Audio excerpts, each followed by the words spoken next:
রাত তখন গভীর। ধানমন্ডির এক গোপন বাসভবনের বৈঠকখানায় আলো জ্বলছে। কাঁচের জানালা দিয়ে দেখা যায় বাইরে ব্ল্যাক এসকর্ট গাড়িগুলোর চুপচাপ দাঁড়িয়ে থাকা। ভেতরে বসে আছেন এক বৃদ্ধ, দীর্ঘজীবী কিন্তু ক্লান্ত নন। তার নাম প্রফেসর ইউনুস। চারপাশে ছড়িয়ে আছে গোয়েন্দা রিপোর্ট, উপগ্রহ চিত্র আর বিদেশি কূটনীতিকদের পাঠানো চিঠির অনুলিপি। ভারতীয় মিডিয়ার মাথা খারাপের কারণ হয়ে উঠেছেন মানুষটা। তারা সকাল বিকাল বকছে যে এই মুহূর্তে বিশ্বের দুই পরাশক্তির নজর তার দিকেই, চীন ও যুক্তরাষ্ট্র। আর তার এই উত্থানকে ঘিরেই অস্থির হয়ে উঠেছে দিল্লি।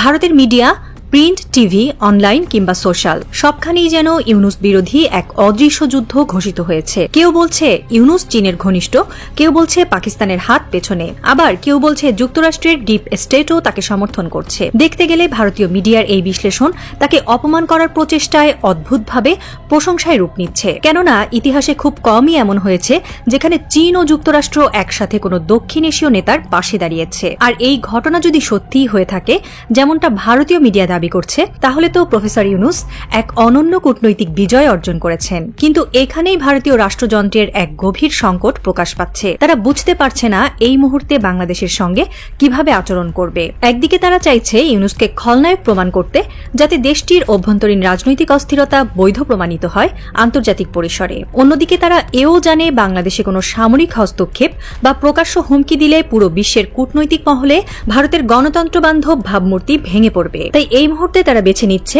এক মিডিয়া চালিত অসহিংসতা, যার উদ্দেশ্য ইউনুসের বিরুদ্ধে বাংলাদেশি অভ্যন্তরীণ জনমতকে উত্তেজিত করা। এই মনস্তাত্ত্বিক চাপের ভেতরেই ঢাকা তার বাস্তবতা আঁকছে একটি নতুন বাংলাদেশ, যেখানে বিদেশি মদদ নয় বরং জনগণের রায়ই হবে একমাত্র বৈধতার উৎস।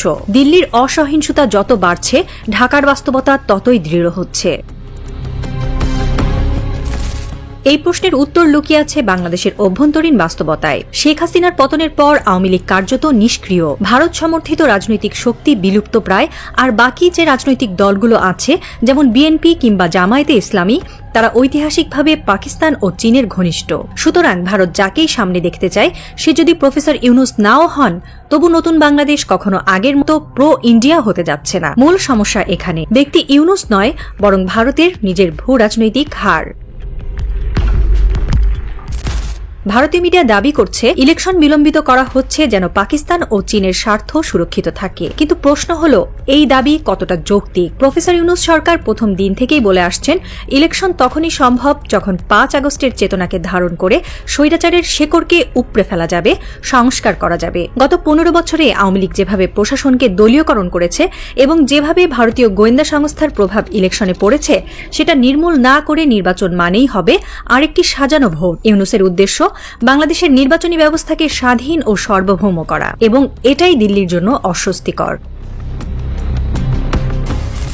ফার্স্ট পোস্ট নামের ভারতীয় সংবাদ মাধ্যম একটি প্রবন্ধে সরাসরি দাবি করেছে চীন ও পাকিস্তান চায় ইউনুস অনির্দিষ্টকালের জন্য ক্ষমতায় থাকুক, এবং এটাই নাকি বাংলাদেশের জন্য বিপদ। তবে উল্টো করে চিন্তা করলে দেখা যায়, যদি সত্যি এই দুই পরাশক্তি ইউনুসকে সমর্থন করে এবং যুক্তরাষ্ট্র তাকে কার্যত স্বীকৃতি দেয়, তাহলে এটি বাংলাদেশের জন্য একটি বড় কূটনৈতিক সম্পদ। বাংলাদেশ হয়ে উঠছে একটি ভূ কৌশলগত ব্যাটল গ্রাউন্ড, যেখানে ভারত হারাচ্ছে তার পুরনো একছত্র প্রভাব। কিন্তু এখানেই প্রশ্ন উঠছে, ভারতের নিজস্ব গণতান্ত্রিক মানদণ্ড যদি এতই উন্নত হয়, তবে কেন তারা বাংলাদেশের জনগণের ইচ্ছাকে ভয় পাচ্ছে? ভারতের জনগণের সাফল্য যদি সত্যি এতখানি আত্মবিশ্বাসী হতো, তবে তাদের প্রতিবেশী রাষ্ট্রের সার্বভৌম সিদ্ধান্তে এত অস্থির হওয়ার কারণ থাকত না। বরং তখন তারা বলতো বাংলাদেশ তাদের মতো করে এগিয়ে যাক, গণতান্ত্রিকভাবে, স্বতন্ত্রভাবে। কিন্তু বাস্তবতা ভিন্ন।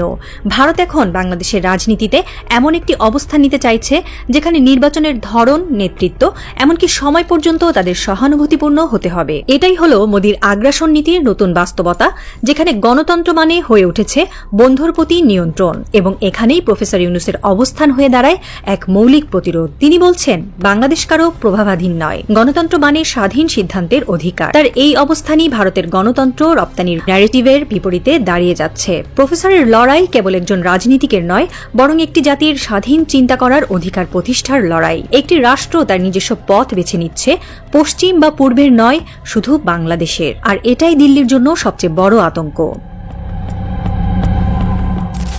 ভারতীয় মিডিয়া প্রফেসর ইউনুসের বিরুদ্ধে এমন এক প্রচারণা চালাচ্ছে যার ভেতরে আত্মবিরোধিতা স্পষ্ট। একদিকে তারা বলছে চীন পাকিস্তান তাকে ক্ষমতায় রাখতে চায়, অন্যদিকে তারা বলছে যুক্তরাষ্ট্র তাকে সমর্থন করছে। কিন্তু প্রশ্ন হলো, এই তিনটি ভিন্ন পরাশক্তি যদি একই নেতাকে সমর্থন করে তাহলে কি সেটি নেতার দোষ না গুণ? দিল্লির দৃষ্টিতে সেটি দোষ, কারণ ইউনূস ভারতের কথা শুনছেন না। তিনি কেবল একটাই নীতি মেনে চলছেন, যা বাংলাদেশের পক্ষে তাই আমি করব, ভারতের পছন্দ হোক বা না হোক। আবার সেই রাত, ধানমন্ডির সেই বাড়ি। ইউনূস সামনে তাকিয়ে আছেন জানালার বাইরে।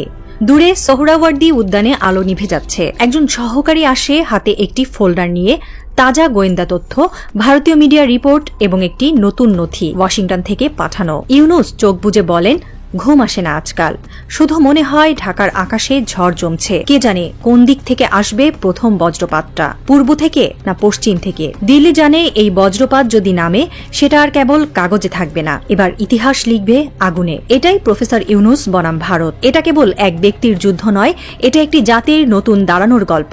আর নাটকের শেষ পর্ব সেটা এখনো লেখা হয়নি, কেননা থ্রিলারের শেষ পৃষ্ঠা কখনো আগেই ফাঁস হয় না।